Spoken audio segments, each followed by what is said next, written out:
Hot topic pa rin sa showbiz industry ang paglitaw ng di umano'y love child at girlfriend ni King of Rap ng Pilipinas na si Francis Magalona na sina Cheska at Abigail Rait nitong nakaraang linggo.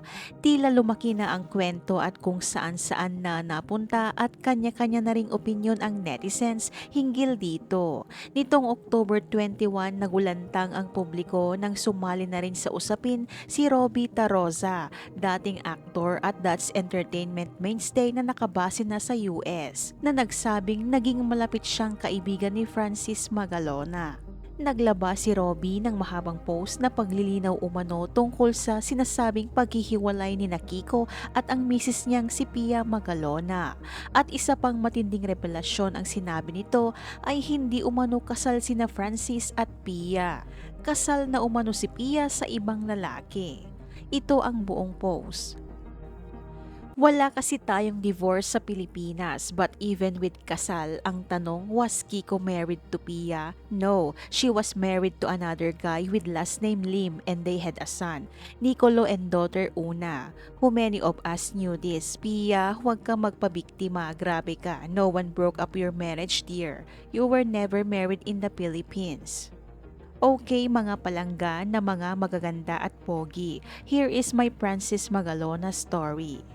I met Francis through Larry Scott, my album producer then in 1992. We ran into Francis at a recording studio owned by Jose Marie Gonzalez, father of both Ana Margarita Gonzalez and Cristina Gonzalez Romualdez. Right away, Kiko and I hit it off. He always went out of his way to say hi to me. A few years later, my ex and I started producing major concerts in the Philippines and Japan.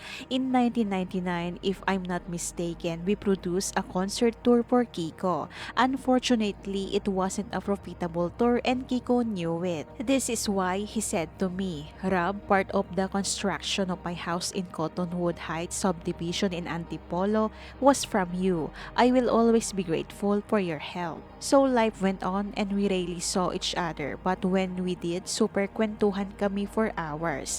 Francis loved me and showed it every time we got together. May utang na loob yun. So fast forward to 2007, if I'm not mistaken, I ran into Kiko in Makati. He looked so fresh and glowing. We talked a little about his marijuana possession case. Then he invited me to go smoke cigars somewhere on Wilson, so in Green Hills. I don't smoke cigars but still went to have a few drinks with him. Francis then told me he was done with Pia and left her. He told me he couldn't take it anymore. All the fights and bugbugan nila, yung ugali daw ni Pia nakakasira ng utak. He said he now has peace. A few months later, we met again and he mentioned he was with another woman who is totally the opposite sa ugali ni Pia. He stressed, ang sarap pala ng ganitong real love Robski. Yeah, he called me Robski lol, pang-gangster ko yon. Francis and I kept in touch and I vowed to keep everything between us. I never had the chance to meet this girl he loved so much. Maybe one day I will, both her and Francis' love child. Yes, love child because she was conceived by real love. Francis wants the world to know about her. I'm sure he does. So for all you judgmental people that did not know the real story, Francis and Pia were already separated before he got into this amazing relationship. He deserved to experience real love at least once in his lifetime. I knew them both. Pia and Francis, I witnessed bloody fights between them, very destructive and dysfunctional. He told me he only stayed for kids and wished he was free from. Those were his words. Hindi naman nagpahuli at may mga netizens na nagtanggol kay Pia Magalona. Ngek, unang info pa lang, mali na. Hindi Lim ang surname ng first husband ni Pia. Ito naman dapat una pa lang tama na yung info kasi kapag mali yun, sunod-sunod na yung mali. Sino pa maniniwala sa'yo?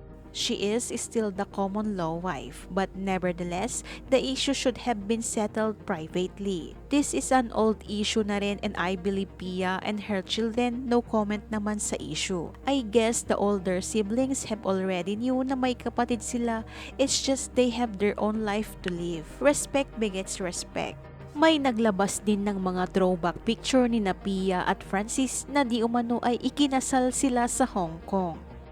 Ano naman ang masasabi mo dito? Ibahagi ang iyong komento.